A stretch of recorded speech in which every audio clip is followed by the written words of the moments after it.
He thought his loneliness would end when he found her. Instead, he became the nightmare she was running from. 3 years.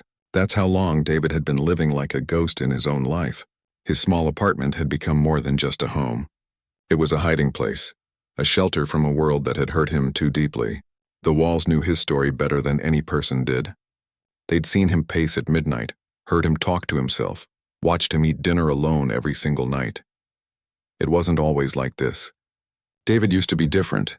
He remembered laughing with friends, going to parties, actually enjoying conversations with strangers. But that was before Rachel, before she'd taken his trust and shattered it into pieces so small he couldn't put them back together. The betrayal had changed something fundamental inside him. Where there used to be warmth, now there was ice. Where there used to be hope, now there was just emptiness. People tried to reach out at first. His brother called every week. His old college friend Tom kept inviting him to gatherings. But David had perfected the art of saying no. Eventually, people stopped asking. And that's exactly what he wanted. Or at least that's what he told himself. Being alone was safer. Being alone meant nobody could hurt him again. But safe doesn't always mean happy. And David was discovering that the hard way. His routine was simple and unchanging. Wake up, work from home, eat whatever required the least effort, and when the walls felt too close, take a walk through the old park on the edge of town.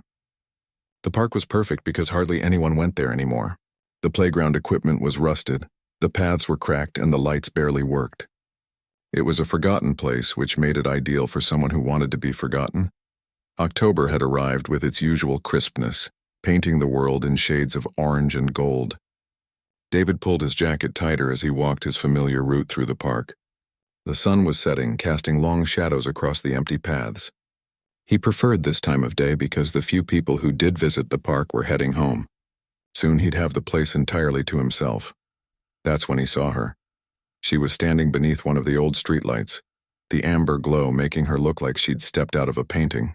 There was something about her that made David stop in his tracks. She didn't belong here, not in this forgotten park, in this quiet town. Her clothes were different, layered and colorful in a way nobody dressed around here. Her dark hair was wrapped in a scarf with patterns he'd never seen before. Even from a distance, she carried herself with a grace that seemed out of place. David should have kept walking. That's what he'd done for 3 years whenever he encountered anyone in his path. But something made him pause. Maybe it was the way she was looking up at the stars that were just beginning to appear. Maybe it was the peaceful expression on her face, like she'd found something beautiful in this ugly, forgotten place. Or maybe it was just that he was so tired of being alone that even a stranger's presence felt like water in a desert. She noticed him watching and smiled. Not a big smile, just a small, gentle curve of her lips that somehow felt genuine. David's heart did something strange, something it hadn't done in years. It beat faster. Not from anxiety or fear, but from something else entirely, something he'd almost forgotten existed. Before he could talk himself out of it, David walked toward her. His hands were in his pockets, his posture defensive, but his feet kept moving. When he got close enough to speak, he realized he had no idea what to say. What do you say to someone after years of saying nothing to anyone? Nice evening, he managed, his voice rougher than he remembered it being.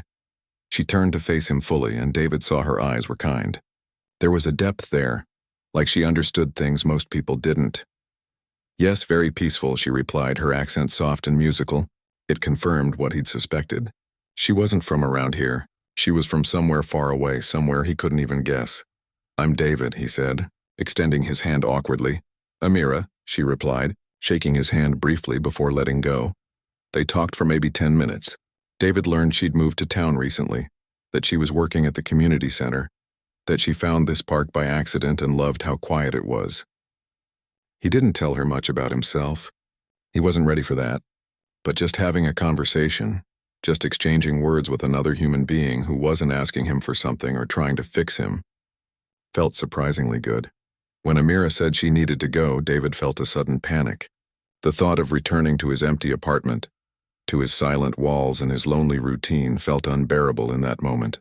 Maybe I'll see you around, he said, trying to sound casual. Perhaps, Amira replied with another small smile, then walked away into the growing darkness. David stood there long after she'd gone, his mind racing. For 3 years, he'd convinced himself he was better off alone. He'd built walls so high that nothing could get in. But in just 10 minutes, this stranger had shown him a crack in those walls, a tiny opening through which light was starting to seep. That night, David couldn't sleep. He kept replaying the conversation in his mind, analyzing every word, every gesture. Amira's kindness felt different from the concerned pity he'd gotten from his family and old friends. She didn't know his story. She didn't see him as broken or damaged. She just saw him as a person in a park, nothing more, nothing less. The next evening, David found himself walking to the park earlier than usual. He told himself it was just his regular walk, that the timing didn't mean anything. But deep down he knew the truth. He was hoping to see her again. And when he rounded the corner and saw her sitting on a bench reading a book, his heart leaped in a way that was both wonderful and terrifying. He approached slowly, not wanting to startle her. "We meet again," he said, attempting a smile that felt foreign on his face. Amira looked up from her book and recognition flickered across her features. "Hello, David, do you come here often?" "Every day," he admitted, then worried that sounded strange. "I like the quiet." "Me too," she said, and moved her bag so he could sit on the bench if he wanted. They talked longer this time. David learned she volunteered at the community garden, that she loved reading, that she'd left her home country years ago and was still adjusting to life here. There was a sadness in her eyes when she mentioned home, but she didn't elaborate and David didn't push. He understood the desire to keep painful things private. As the days turned into weeks, these meetings became part of David's routine. Not every day, but often enough that he started to feel something he hadn't felt in years. Connection. The walls he'd built were still there, but they were starting to crumble, and for the first time since Rachel, David felt like maybe, just maybe, he could let someone in again. What he didn't realize was that wanting connection and being ready for it are two very different things, and the lessons ahead would teach him the difference in the hardest way possible. It started innocently enough, or at least that's what David told himself. After that second meeting in the park, he began timing his walks to match when Amira might be there. Sometimes she was, sometimes she wasn't, but the anticipation, the possibility of seeing her gave him something to look forward to for the first time in years. By the third week, David had learned Amira's patterns. She visited the park on Tuesdays and Thursdays after her shift at the community center. On Saturdays, she spent her mornings at the library on Pine Street, always sitting at the same table near the window. Sunday afternoon, she volunteered at the community garden behind the old church. David knew all of this because he'd started paying attention. Close attention. At first, he convinced himself it was just interest. He liked Amira. She was kind, thoughtful, and she listened when he talked. Those rare qualities deserved appreciation. When he happened to walk past the library on Saturday morning and saw her through the window, it felt like fate. When he stopped by the community garden on Sunday and helped pull weeds near where she was working, it seemed like natural coincidence. "David?" "Hello?" Amira said when she noticed him at the garden, surprise evident in her voice. "I didn't know you volunteered here." "I'm thinking of starting," he replied quickly, which wasn't technically a lie. He was thinking about it. Right then. In that moment, Amira smiled, but David noticed it didn't quite reach her eyes the way it used to. "That's wonderful. We always need more help." He started showing up everywhere. The coffee shop where Amira grabbed tea on her way to work. The small grocery store she visited on Wednesday evenings. The community center where she worked, where he'd sign up for programs he had no interest in just to be near her. Each time he acted surprised to see her. Each time he told himself it was just coincidence. But it wasn't coincidence, and deep down David knew it. The loneliness that had eaten at him for 3 years had found a target, something to attach itself to. Amira had shown him kindness, and his starving heart had mistaken that kindness for something more. He'd convinced himself that what he felt was love, but really, it was desperation wearing love's mask. David began bringing her gifts. Small things at first. A book he thought she'd like. Flowers from the market. A scarf he saw that reminded him of the one she wore. Amira accepted them with gracious politeness, but her smile grew more strained with each offering. She started creating distance in their conversations, keeping things surface level, ending interactions more quickly. One Thursday evening in the park, David finally gathered the courage to be direct. His heart was pounding as he sat beside her on their usual bench. "Amira, I really enjoy spending time with you," he began, his voice shaking slightly. "I was wondering if maybe you'd like to get dinner sometime." Like a real dinner, not just running into each other. Amira's expression shifted. The warmth drained from her face, replaced by something that looked like concern mixed with sadness. She was quiet for a moment, choosing her words carefully. "David, you're a nice person," she started, and David's heart sank because he knew what came after sentences like that. "But I'm not looking for that kind of relationship right now. I value our conversations, but I need you to understand that I'm not interested in anything romantic." The words hit David like cold water, but instead of accepting them, something twisted inside him. The fear of returning to his lonely existence was too strong. He couldn't let this go. He wouldn't. "I understand," he lied. "We can just be friends then." But his actions told a different story. If anything, his presence in Amira's life intensified.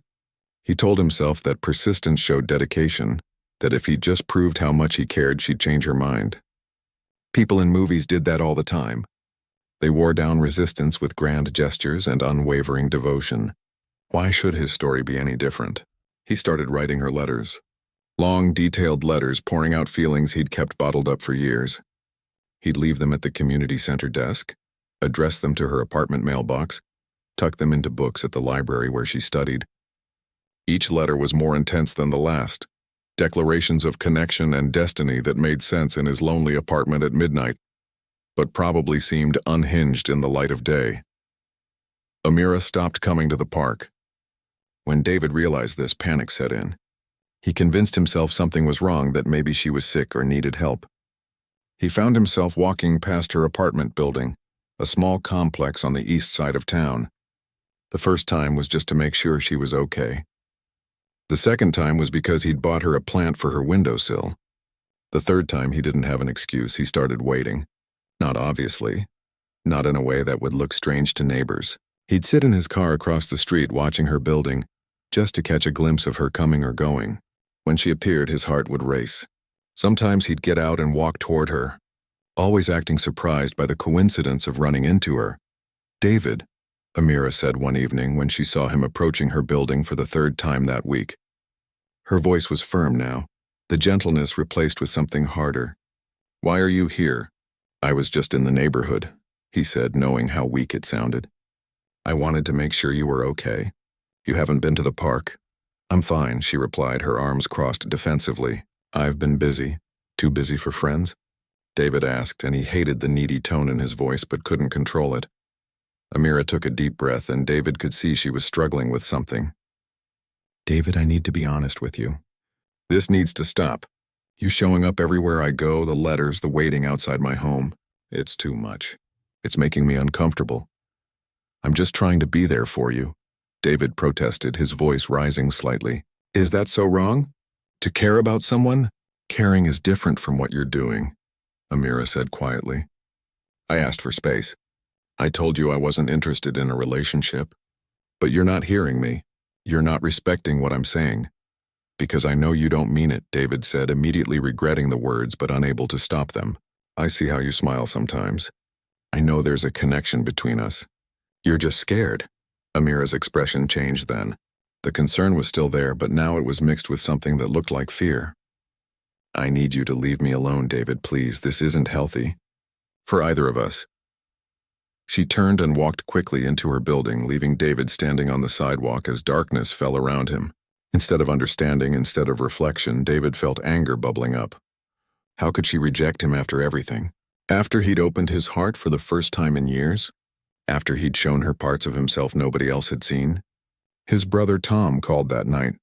"David, I heard from someone at the community center that you've been hanging around a lot. Are you doing okay?" "I'm fine," David snapped. "Why does everyone keep asking me that?" "Because people are worried. They're saying you're making one of the volunteers uncomfortable." "They don't understand," David said, his grip tightening on the phone. "Nobody understands what we have." "What who has?" Tom asked carefully. "Me and Amira. We have something special, but she's just confused right now." There was a long pause on the other end. "David, listen to me. If she's told you she's not interested, you need to respect that. You need to back off." "You sound just like everyone else," David said bitterly. "Nobody sees it. Nobody gets it." He hung up, turned off his phone, and sat in his dark apartment. The walls that used to feel like protection now felt like a prison, and instead of recognizing what he'd become, instead of seeing how his loneliness had twisted into something harmful. David convinced himself that everyone else was wrong. Tomorrow, he decided he would make Amira understand. He would show her one more time and then she'd see. Then she'd finally see how much he truly cared. But what David didn't understand was that his version of caring had stopped being about Amira a long time ago. It had become about his own need, his own fear, his own inability to face the emptiness he'd been running from all along. The rain started around 3 in the afternoon. Not a gentle drizzle, but a heavy, steady downpour that turned the streets dark and made the whole world feel smaller. David sat in his apartment staring at another letter he'd written to Amira. This one was different. This one laid everything bare, every feeling, every hope, every dream he'd built around her in his mind. He'd also bought flowers. Roses, expensive ones from the nice florist downtown. They sat on his kitchen table, wrapped in clear plastic that crinkled every time he moved. Today was the day, he'd decided. Today he would go to her apartment, give her the letter and the flowers, and make her understand once and for all. His phone buzzed with a text from Tom. "Please call me." "Let's talk." David ignored it. Tom didn't understand. Nobody understood. They all saw him as the problem. But he was just someone trying to connect, trying to love, trying to break free from the loneliness that had consumed him for so long. By 6 o'clock, the rain showed no signs of stopping. David grabbed the flowers and the letter, pulled on his jacket, and headed out into the storm. The drive to Amira's apartment took 15 minutes, and with every minute, David rehearsed what he'd say. He imagined her opening the door, her expression softening when she saw the flowers, tears in her eyes as she read the letter and finally understood the depth of his feelings. Her building looked gray and dreary in the rain. David parked across the street, gathering his courage. The flowers were getting wet despite his attempts to shield them. His hand shook, though he couldn't tell if it was from cold or nerves. After what felt like an hour but was probably only a few minutes, he crossed the street and walked up to her door. He knocked. 3 firm knocks that sounded too loud in the quiet hallway. For a moment, nothing happened, and David wondered if she wasn't home. Maybe she was at work late. Maybe he should wait. But then he heard footsteps and the door opened. Amira stood there in comfortable home clothes, her hair down, her feet bare. When she saw David standing in her doorway with flowers and a letter, her face fell. Not with pleasant surprise, but with exhaustion and something that looked like resignation. "David," she said, and her voice carried a weariness that should have stopped him right there. "I know you said you needed space," David rushed to say, holding out the flowers. "But I wrote you something and I needed you to read it. I needed you to understand how I feel. Please just give me 5 minutes." "No," Amira said, but David kept talking. "I bought these for you. Your favorite color, right? Red? And the letter explains everything. All the ways we're perfect for each other. All the reasons why this makes sense. If you just read it, you'll see." "David, stop." Amira's voice was firmer now. She didn't take the flowers. She didn't reach for the letter. Instead, she gripped the edge of the door, her knuckles white. "Just let me come inside for a minute. We can talk about this like adults. I'll explain everything and you'll understand." That's when Amira said it, the words that would echo in David's mind for years to come. "Please don't come inside," she said, her voice trembling but clear. "You can't keep doing this." David tried to speak, tried to push past the rejection with another explanation, but Amira raised her hand to stop him. "No," she said again, more forcefully. "You need to listen to me now. Really listen. Not just wait for your turn to talk." Standing there in her doorway with rain falling behind him, David finally fell silent. Maybe it was the tone of her voice, or maybe it was the look in her eyes that was no longer kind but firm and serious. Whatever it was, something made him stop and actually hear her for the first time. "I need to tell you something," Amira began, and David could see her hands shaking. "I didn't want to share this because it's personal and painful, but you're not leaving me any choice. 5 years ago, I left my country. I didn't leave because I wanted an adventure or a fresh start. I left because I had to escape." David felt his certainty wavering. This wasn't the conversation he'd planned. "There was a man," Amira continued, her eyes glistening with tears she was fighting to hold back. "Someone I thought cared about me. At first he was kind and attentive, just like you've been. But his attention turned into possession. He needed to know where I was every minute. He showed up everywhere I went. He wrote me letters about how much he loved me, how we were meant to be together. The flowers felt heavy in David's hands. The rain seemed louder now. When I tried to create boundaries, he ignored them. When I said no, he acted like I didn't mean it. He convinced himself that he knew what I wanted better than I did. He told me his feelings were so strong that I just needed time to see we belonged together. Amira wiped at her eyes, and David realized with growing horror where this story was going. It got worse, much worse. He started controlling who I could see, where I could go. And when I finally tried to leave him, She paused, swallowing hard. I don't need to tell you all the details. What matters is that I barely escaped. I had to leave everything behind. My family, my friends, my whole life.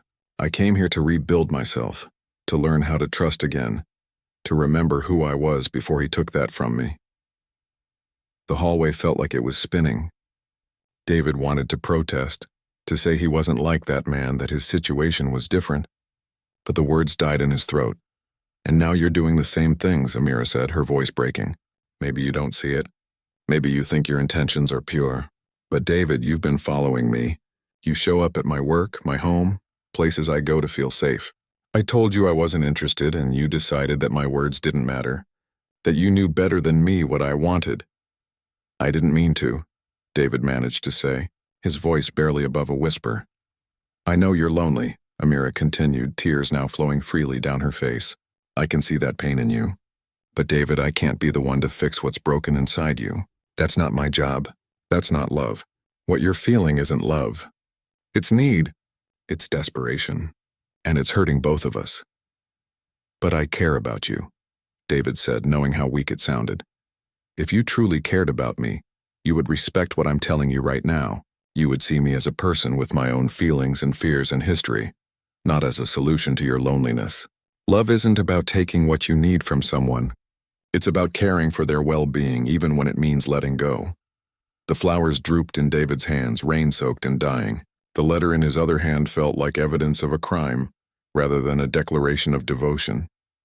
I'm asking you one last time, Amira said, her voice steady despite the tears. Please leave me alone. Don't come to the places I go. Don't write me letters. Don't wait outside my home. If you see me somewhere, don't approach me. I need you to respect this boundary. I need you to show me that you can hear what I'm saying and actually listen. She started to close the door, then paused. I hope you find help, David, I really do. I hope you find a way to heal from whatever hurt you so badly. But I can't be part of that healing. Do you understand? David nodded, though he wasn't sure he did understand. Not fully. Not yet. Amira closed the door gently, leaving David standing in the hallway with wilted flowers and a letter that would never be read. He heard the deadbolt slide into place, a final punctuation on their story. He stood there for a long time, water dripping from his jacket onto the floor. People passed by looking at him strangely. Eventually he turned and walked back to his car. He tossed the flowers in a trash can outside the building. The letter stayed in his pocket, growing damp from the rain that had soaked through his jacket. The drive home passed in a blur. When David finally reached his apartment, he sat in his car in the parking lot, unable to make himself go inside. For the first time since this all began, he saw himself from the outside. He saw his actions through Amira's eyes, through the eyes of someone who'd been hurt before. And what he saw terrified him. He wasn't the hero of a love story. He was the villain in someone else's nightmare. And that realization, painful as it was just the beginning of understanding what he'd become. The days after that rainy night were the darkest David had ever experienced. Darker even than the weeks following Rachel's betrayal, because back then, he'd been the victim of someone else's actions. Now he was forced to confront the uncomfortable truth that he had become the person causing harm. He called in sick to work for 3 days straight, which was easy since he worked from home anyway. He didn't shower. He barely ate. He just sat in his apartment, replaying every interaction with Amira in his mind, seeing them all through a new, horrible lens. Every gesture he'd thought was romantic now looked controlling. Every surprise appearance that seemed like fate now revealed itself as a violation of her space. Every letter he'd written, every gift he'd given, every time he'd dismissed her words because he thought he knew better, all of it painted a picture of someone he didn't want to be. On the 4th day, Tom showed up at his door. David almost didn't answer, but his brother was persistent, knocking for a full 5 minutes. "You look terrible," Tom said when David finally opened the door. "Thanks," David muttered, stepping aside to let him in. Tom surveyed the apartment, the unwashed dishes, the curtains drawn against the daylight, the general atmosphere of despair. He didn't comment on any of it. Instead, he sat down on the couch and waited for David to join him. "I messed up," David finally said. "Really badly, I know," Tom replied. "Do you want to talk about it?" And so David did. He told Tom everything. About meeting Amira, about becoming obsessed with her, about following her, about showing up at her door despite her clear requests for space. He told him about what Amira had revealed, about her past, about how David's actions had reopened old wounds. Tom listened without interrupting, his expression growing more serious with each detail. When David finished, they sat in silence for a while. Finally, Tom spoke. "You need professional help," he said, not unkindly. "This isn't something you can fix on your own." David's first instinct was to be defensive, but he was too exhausted for pride. "I know." Tom pulled out his phone. "A friend of mine is a therapist. Good one. Specializes in trauma and relationship issues. I'm going to text you her number. Will you call her?" David nodded, though the thought of talking to a stranger about all of this felt overwhelming. But what other choice did he have? Going back to how things were, isolating himself and pretending he was fine had led him here.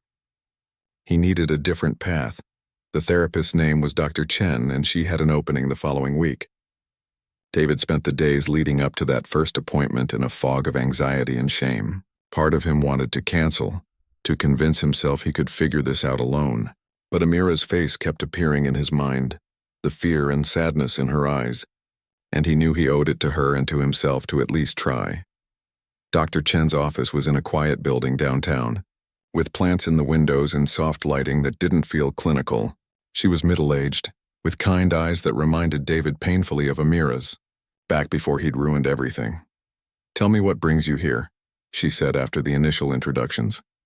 David had prepared a speech, a carefully worded explanation that made him sound less awful, but sitting there in that comfortable chair, something broke inside him and the truth came pouring out instead.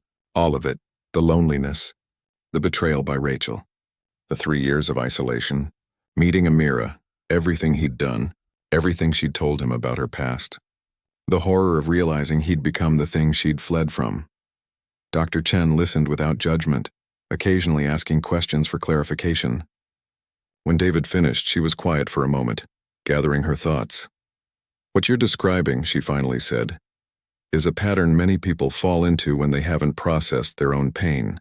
You attached all your hopes for healing to one person, and when that person quite reasonably set boundaries, you couldn't accept it because losing her felt like losing your one chance at not being lonely anymore." "But I cared about her," David protested weakly. "I believe you did, in your way. But David, caring about someone and actually loving them are different things. Love requires seeing the other person clearly as they actually are, with their own needs and boundaries and history. What you felt was need disguised as love, and need can be dangerous when it's left unchecked." Over the following weeks and months, David learned more uncomfortable truths about himself. He learned that his 3 years of isolation hadn't been forced on him by Rachel's betrayal. It had been a choice, a way to avoid the vulnerability that real relationships require. He learned that his sudden attachment to Amira wasn't about her at all. It was about finding an external solution to an internal problem. Dr. Chen introduced him to concepts he'd never considered. Attachment styles, trauma responses, the difference between loneliness and being alone. The importance of developing a sense of self that wasn't dependent on other people's validation. Loneliness isn't solved by finding the right person, she explained one session. It's solved by learning to be comfortable with yourself, by building a life that feels meaningful even when you're alone. David started doing homework assignments, writing in a journal about his feelings instead of to people, identifying the thoughts that led to unhealthy behaviors, practicing sitting with discomfort instead of immediately trying to fix it. It was harder than anything he'd ever done. He also started volunteering, but carefully at places where he knew Amira wouldn't be. The animal shelter needed help walking dogs. David found himself there 3 times a week, appreciating the company of creatures who wanted nothing from him except consistency and kindness. The dogs didn't care about his past mistakes. They just cared that he showed up. Through therapy, David came to understand the pattern that had led to his behavior with Amira. When Rachel betrayed him, he'd felt powerless and abandoned. His response had been to shut everyone out, creating an illusion of control. But the loneliness festered, growing until it became unbearable. When Amira showed him kindness, his starved heart latched onto her like a drowning person grabbing a lifeline. And when she tried to swim away, he'd held on tighter, unable to see that he was pulling them both under. One session, several months into therapy, Dr. Chen asked David to write a letter to Amira. Not to send, she clarified immediately. Never to send, but as an exercise in articulating what he'd learned, David spent a week on that letter. He wrote about understanding now what he couldn't see then, about recognizing how his actions had harmed her, about not making excuses or asking for forgiveness, because that would just be another way of making it about his needs, about hoping she was safe and healing from her own traumas, about being sorry, truly sorry, in a way that required nothing from her in return. When he read it to Dr. Chen, he cried, real tears, not the bitter, angry tears he'd shed in his apartment after Amira closed her door. These were tears of genuine remorse and growing self-awareness. What will you do with this letter? Dr. Chen asked. Keep it, David said, as a reminder of what I'm working to never become again. David also had to face the other relationships he'd damaged. He called Tom and apologized for the years of pushing him away, for not listening when Tom tried to warn him. He reached out to old friends he'd shut out after Rachel, not expecting them to welcome him back but offering genuine apologies for vanishing from their lives. Some responded. Some didn't. David learned to accept both outcomes with grace. The hardest work was learning to be alone without being lonely. Dr. Chen helped him understand that solitude could be peaceful rather than painful. David started taking cooking classes, learning to make meals that were actually enjoyable rather than just functional.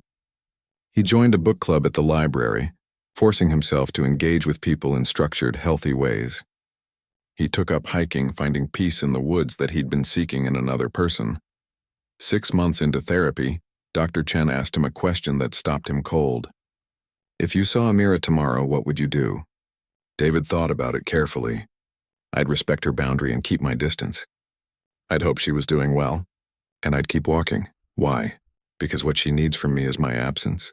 And giving her that, respecting what she asked for even though it costs me the possibility of ever knowing if she's okay, or if she thinks about what happened, that's the only real act of caring I can offer her now. Dr. Chen smiled, and David realized it was the first time he'd seen her truly smile. That's real progress, David, but knowing what he should do and actually doing it would be two different tests. And David knew that until he faced that test, until he proved to himself that he'd truly changed, all this work remained theoretical. The real measure of his growth would come when the universe gave him the chance to make the same mistakes again, and he chose differently. That test, David would discover, was coming sooner than he thought. And passing it would mean losing Amira all over again, this time by choice rather than by rejection. But first he had to finish becoming someone capable of making that choice. Someone who understood that sometimes love means letting go completely. 18 months had passed since that rainy night at Amira's door. David's life looked different now, though not in the dramatic way he once would have expected. There were no grand revelations, no sudden moments where everything clicked into place. Change had come slowly, through daily choices and consistent effort. His happy,